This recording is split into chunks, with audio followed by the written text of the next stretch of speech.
Bonsoir à tous, on va reparler de cordon sanitaire et aussi des élections françaises dans un instant avec notre invité, mais on parlera aussi d'emploi à Bruxelles, de bien-être animal, sans oublier le financement du métro avec un invité qui est au cœur de la plupart de ces questions. Il s'agit du ministre de l'Emploi et de la Formation du gouvernement bruxellois. Nous accueillons Bernard Clairfailly. Bonjour Bernard Clairfailly, merci d'être sur ce plateau. Je dis l'emploi et la formation, je ne dois pas oublier la transition numérique, les pouvoirs locaux, le bien-être animal, l'informatique régionale et la simplification administrative.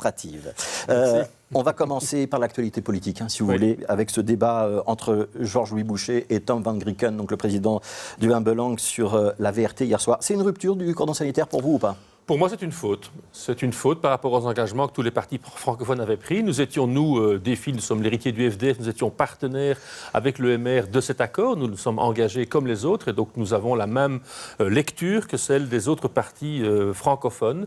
C'est une faute et vous l'avez très bien dit, banaliser l'extrême droite, débattre avec elle, c'est lui donner l'occasion de rentrer dans le champ médiatique et encore plus dans le champ politique. Et les résultats en Flandre du Vlaamse Belang, où il n'y a pas ce cordon sanitaire, le prouvent. Oui, mais ces débats, ils ont lieu en Flandre, en France, où on a des représentants des partis d'extrême droite qui s'expriment très régulièrement. On peut ériger une digue rien que pour la Belgique francophone, ça a du sens ? Écoutez, partout où on érige une digue, c'est utile.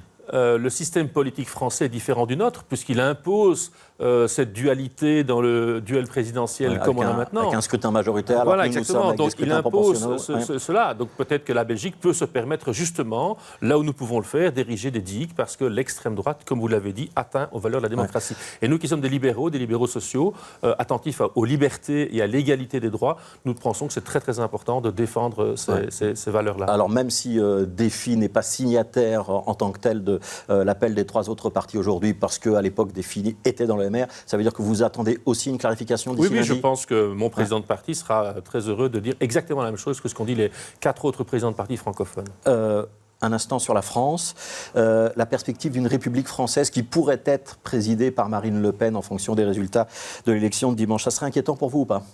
Oui, je n'y crois pas une seule seconde, mais ce serait profondément inquiétant, tout comme on a été très inquiet et très meurtri et maltraité de la présidence de Donald Trump aux États-Unis, qui a fait des choses insupportables.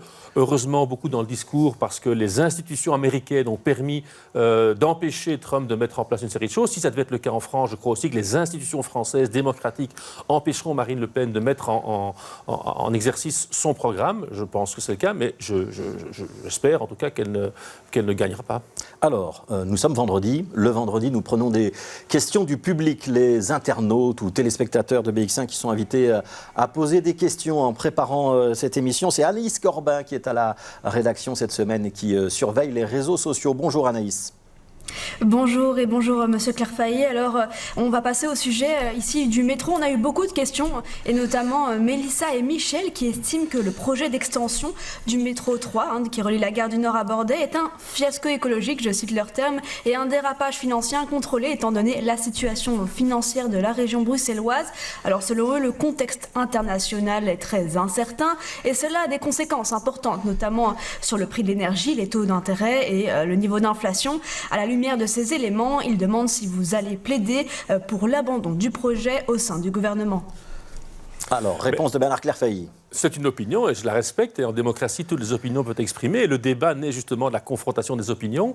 Nous avons ce débat à Schaerbeek, le conseil communal de Schaerbeek, tous partis confondus, les écolos, les socialistes, les CDH, la liste du bourgmestre, bien entendu, et les libéraux, nous votons pour le métro, avec des conditions dans la manière de l'aménager. Donc vous êtes demandeur. Nous sommes pour le métro. La majorité régionale, qui comprend le Parti socialiste, les écolos et DEFI, est pour le métro. Oui. Nous entendons bien qu'il y a un débat sur une série de questions qui font partie du débat démocratique, mais nous sommes pour le métro parce que, même si ça coûte cher, ce métro, il est là pour plus d'un siècle. Alors vous êtes pour le métro. On entend des voix, notamment à Écolo, qui demandent par exemple qu'on prolonge l'enquête d'utilité publique. Et on entend quand même un certain nombre de questions sur est-ce que c'est bien raisonnable financièrement. Même Sven Gatz, ministre du Budget, a dit que ça allait être compliqué pour notamment la prochaine législature de continuer à financer ce métro. Il décoûtait 1,6 milliard lorsqu'on a fait les études en 2018. On est déjà à 2,3 milliards et ça risque d'augmenter encore. Est-ce que c'est tenable, Bernard Clairfailly ? Est-ce que vous avez le débat dans ces fameuses réunions de séminaires qui ont lieu en ce moment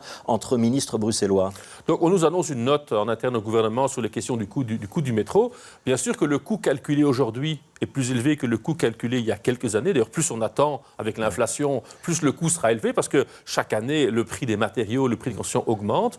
Dans la plupart des projets de ce type-là, on a un report dans le temps. On a parfois des problèmes techniques parce qu'on découvre en forant des choses qu'on n'avait pas prévues. Le métro d'Amsterdam devait coûter 1,6 milliard, il a coûté 3,1 milliards. Le métro de Cologne, même chose, il y a des suppléments. Ce qu'il faut voir aussi, c'est que se dire, ce métro est là pour un siècle. Le métro de Paris, le métro de Londres, construit il y a 120 ans, ils sont toujours là. Donc si ce métro coûte, mettons 2 milliards, c'est plus que le montant prévu, 2 milliards sur un siècle, ça fait 20 millions par an. Donc on ne ralentit pas. On y va, on avance, même si ça capte l'essentiel, pour pas dire la totalité du budget mobilité dans les années à venir. Mais je vous dis, si c'est 2 milliards, c'est lourd à porter les années où on le construit, mais en soi, c'est 20 millions par an. Nous dépensons chaque année en région bruxelloise près de 750 millions pour la mobilité. Ce n'est pas 20, 25 ou 30, 40 millions en charge annuelle sur un siècle qui va modifier beaucoup la capacité de la région bruxelloise. Donc on ne ralentit pas, on continue, on fonce. Mais on doit faire attention à une série de choses. On peut faire des économies s'il faut en faire. Il faut veiller à une qualité de l'aménagement à travers le territoire. Alors on va en parler justement. On va revoir la carte de l'extension de ce métro, parce qu'il y a un projet qui est de transformer le pré-métro au centre-ville en métro. Puis il y a la prolongation de la ligne. Ça concerne en partie votre commune, avec des stations, notamment Leeds, Collignon, Verboeckhoven et Riga, qui sont sur le territoire de Schaerbeek. Vous y avez fait référence. Il y a eu une commission de concertation, et puis il y a eu un avis de la commune ces jours-ci. Il y a une inquiétude visiblement sur l'aménagement des stations sur votre commune. C'est-à-dire que ce sont des endroits où on va devoir avoir de l'espace, mettre des escalators, supprimer des places de parking, avoir des abords qui vont être un petit peu dégagés. C'est compliqué ? Et vous avez des craintes là-dessus ? Les craintes, en tout cas, nous posons des questions très claires pour que l'aménagement, l'installation des stations des quartiers soit de qualité, qualitatif et s'intègre bien dans les quartiers. Je prends un exemple. Square Riga, pour ceux qui connaissent, c'est un grand square avec des grands arbres. Depuis des années déjà, Schaerbeek, qui accompagne ce projet, a indiqué que nous ne souhaitions pas qu'on détruise tous les arbres, ni tout le caractère vert de ce site. Et on a déjà dit, vous ne ferez votre station que sur une petite partie du square. Vous allez protéger les arbres qui méritent d'être protégés et on va réduire l'implantation de l'entrée du métro.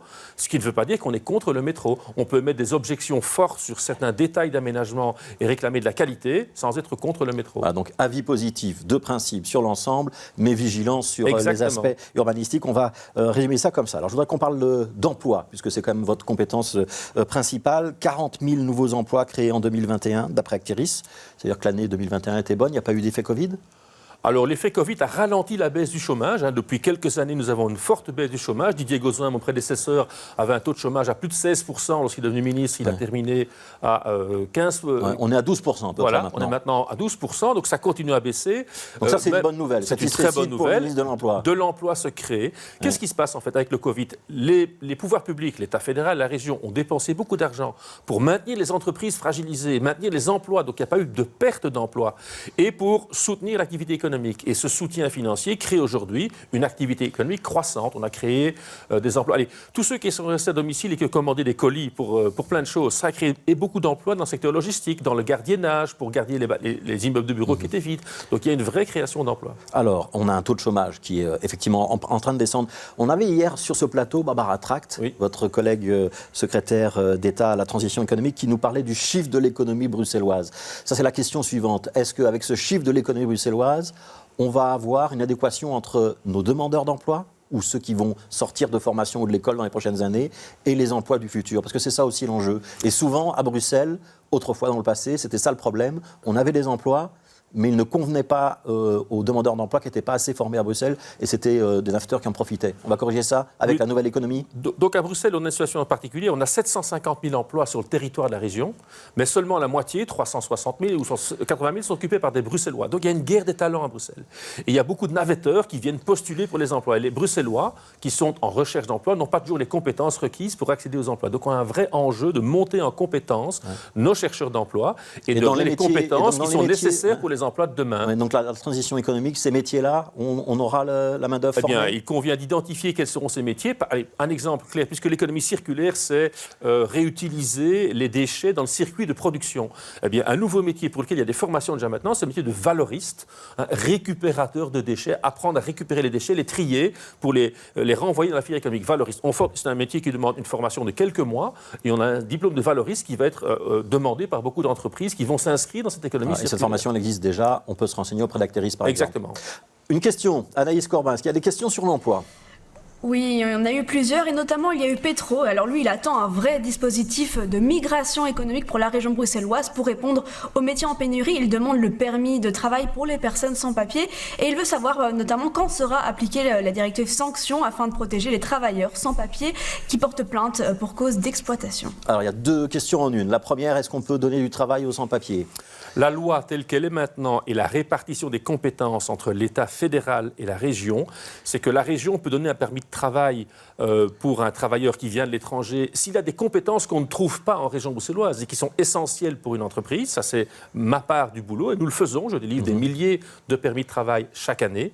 Mais c'est l'État fédéral qui sait conserver, garder la compétence de donner l'accès au territoire aux personnes. Donc là, c'est plutôt coincé pour l'instant. Et donc ceux qui sont, entre guillemets, sans papier, c'est le terme que vous avez utilisé dans votre question, ne peuvent s'adresser qu'à l'État fédéral parce que je n'ai pas la faculté juridique. Ouais. Vous l'auriez, vous le feriez ? Si des entreprises réclament des compétences qu'elles n'ont pas et qu'elles en ont besoin, je le ferai et je le fais tous les jours. Ouais. Donc la deuxième question, c'est un sans-papiers qui sont aujourd'hui condamnés à travailler au noir, hein, c'est ça la réalité. Quand il dénonce son employeur qui l'exploite, on peut le protéger ou pas ? Il est protégé. Il est protégé. Il est protégé. Toute personne peut bénéficier du principe des droits qui protègent les gens. D'ailleurs, l'enfant d'une personne sans papier a droit à l'école. Un sans papier a droit à aussi une protection. Si on le vole, il peut aller à la police.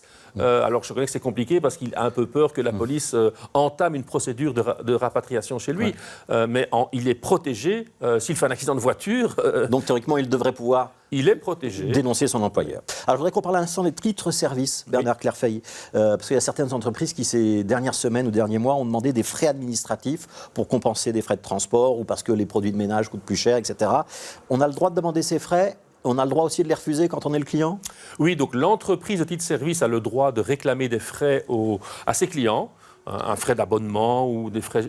Maintenant, le client a bien le droit, non pas de les refuser, mais il a le droit de changer d'agence s'il estime que c'est trop cher là où il donne le service. Donc et une autre agence. Il change d'agence de titre-service. Il y en a plus de 200 actives en région bruxelloise, donc il y a de quoi faire jouer la concurrence et quitter celles qui ne sont pas assez efficaces et qui ont besoin de réclamer des frais trop élevés. On avait fait une interview, je ne sais pas si vous vous en souvenez, il y a quelques mois, peut-être même plus d'un an, tous les deux, où on avait évoqué le coût de ces titres-services pour la région bruxelloise. Et vous aviez dit, on travaille à une réforme, il y aura peut-être soit une augmentation du prix, soit une baisse de l'exonération fiscale. Et on est où cette réforme ? On va faire passer le titre-service à 10 € ou pas ? Le gouvernement a approuvé une note qui encadre ce projet de réforme que nous avons soumis aux partenaires sociaux bruxellois qui sont en train d'examiner. Je crois qu'ils ont eu 5 ou 6 réunions de travail. J'espère avoir un avis courant du mois de mai pour pouvoir avancer cette question. Ouais. Ça veut dire que le titre-service ne coûtera plus 9 €, il passera à 10 ? Mais la question, c'est qu'un titre-service, nous le remboursons 24 € à l'entreprise qui, avec ça, paye le salaire de la personne qui travaille, qui n'est pas un salaire énorme, c'est 11,5 €. C'est un peu plus à Bruxelles que dans les autres régions. Et puis les frais de l'entreprise, plus les charges sociales et les impôts qui sont payés là-dessus. Et il reste 4-5 € pour l'entreprise, pour ses frais généraux et son éventuel bénéfice pour celles qui font du bénéfice. Or, chaque année, ce montant est indexé. Par exemple, si nous avons, c'est 24 €. Si nous avons une inflation de 5%, ça va être 1 € de plus.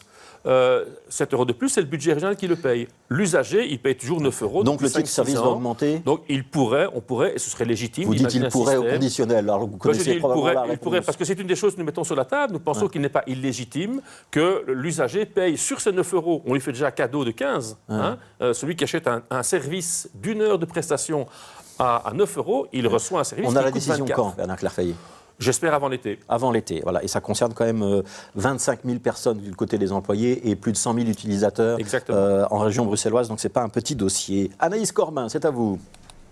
Oui, alors on a cette fois une question sur le bien-être animal. Alors votre parti a déposé une proposition d'ordonnance pour interdire l'abattage rituel sans étourdissement. Naïma veut savoir quelle direction prend cet abattage rituel, si c'est vraiment, et demande si c'est vraiment le bien-être animal qui vous importe. Elle dit avoir l'impression que vous faites un déni des autres méthodes d'abattage encore plus barbares selon elle. Alors, réponse. Je pense que cette personne, on doit mieux lui expliquer le cadre actuel. Actuellement, l'étourdissement est imposé pour tout abattage en région bruxelloise. Sauf une exception pour des raisons religieuses. Valable pour des raisons religieuses. Et le débat est de savoir est-ce qu'il convient ou pas de supprimer cette exception. La région wallonne l'a fait, tous les partis politiques, le PS, le CDH, le MR, Écolo l'ont voté en région wallonne, tous les partis flamands l'ont voté, la question se pose à Bruxelles, et la question n'est plus dans mes mains, elle est maintenant au Parlement. Oui, mais c'est vous qui l'avez ramenée. Hein. J'entends bien. Vous l'avez proposé au gouvernement. Ouais. Au nom du bien-être animal, c'est une question qui se pose, elle est maintenant au Parlement, c'est les parlementaires qui vont s'en saisir, je ne sais pas quelle sera l'issue du vote, il n'y a aucun engagement préalable là-dessus, cette question fait débat au sein de tous les partis, et je voudrais que le Parlement, j'insiste, écoute toutes les parties. J'entends maintenant, en cette période particulière, qu'il y a une série d'associations religieuses qui expriment leur opinion et leur opposition, et c'est légitime en démocratie. Il faut qu'ils soient tous et toutes entendus au Parlement pour que les parlementaires en âme et conscience puissent choisir. Alors ça fait quand même beaucoup de bruit dans la majorité, ce débat. Je vous propose d'écouter Catherine Moureau. C'était sur ce plateau et c'était mardi. Je regrette que des filles qui n'avaient pas fait de cette question une question au centre de l'accord de gouvernement viennent ici de manière politicienne pour pouvoir cliver sur cette question. Et deuxième chose, rapidement, ça va dans le même sens, l'ordonnance bien-être animal, elle a pour vocation d'être large, elle a pour vocation aussi de critiquer nos pratiques capitalistes avec tous les animaux. Et donc pas uniquement stigmatiser un type de pratique qui, à caractère religieux, c'est franchement très très lourd. Est-ce que vous êtes très très lourd, Bernard Claffey? Non, je ne suis pas lourd. Je constate que cette proposition est soutenue par le VLD, soutenue par Groen, que tous les partis politiques de Belgique l'ont votée soit en Wallonie, soit en Flandre. Donc mais les socialistes bruxellois ne veulent pas la voter. C'est à l'intérieur des partis et les écologistes bruxellois sont moitié-moitié. C'est à l'intérieur des partis qu'il faut avoir une cohérence politique, savoir quel message on donne aux habitants. Est-ce qu'on a des projets politiques Vous dites qu'on doit entendre tout le monde. C'est-à-dire qu'il y aura d'abord des auditions. Je ne sais pas le Parlement de décider, mais je pense qu'il est sain et légitime, comme ça a été le débat au Parlement flamand et au Parlement wallon, qu'il y ait une audition des partis intéressés. Des gens qui font l'abattage, des gens de l'abattoir, des gens qui défendent le bien-être animal, des vétérinaires, des experts, des scientifiques, mais aussi les communautés religieuses qui sont concernées. Il faut que tout le monde ait son mot à dire. Donc il faudra organiser ce débat et après il y aura un vote. On l'aura avant la fin de la législature? C'est au Parlement d'examiner ces travaux. Cette question n'est plus dans les mains du gouvernement. Donc je peux avoir un avis en tant que ministre du bien-être animal et vous dire que le Conseil du bien-être animal a émis un avis très clair sur cette question. Mais maintenant, cette question n'est plus dans mes mains. Je ne sais pas tenir ou vous parler du calendrier. Alors, il nous reste 2-3 minutes. On va prendre peut-être une dernière question ou 2 dernières questions avec Anaïs Corbin. Oui, 2 dernières questions. Alors d'abord, on a Didier qui veut savoir pourquoi la défense des francophones est-elle devenue inexistante au sein de votre parti. Il estime que vous ne réagissez pas à la flamandisation, voire l'anglicisation rampante de toute l'action publique régionale. Et par ailleurs, on a Mehdi qui indique que votre parti politique est 5e de la région bruxelloise en rapport avec le dernier baromètre du 25 mars dernier. Comment expliquez-vous cela? Y a-t-il un changement de stratégie qui sera engagé avec François De Smet, votre président de parti?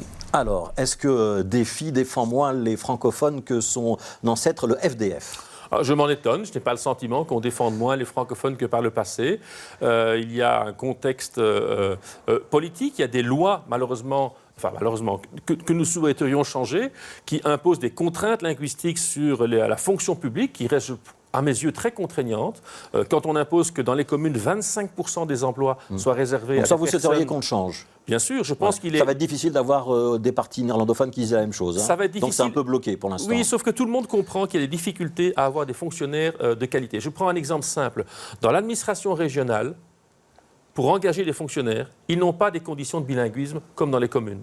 Personne ne se plaint du mode de fonctionnement de l'administration régionale. Pourquoi ne peut-on pas, dans les communes aussi, avoir un bilinguisme des services pour que les néerlandophones aient un service parfait dans leur langue et les francophones parfaits dans leur langue, sans imposer des contraintes linguistiques aux fonctionnaires. Donc assurer un très bon service et une plus grande liberté dans l'engagement des francophones dans l'administration publique.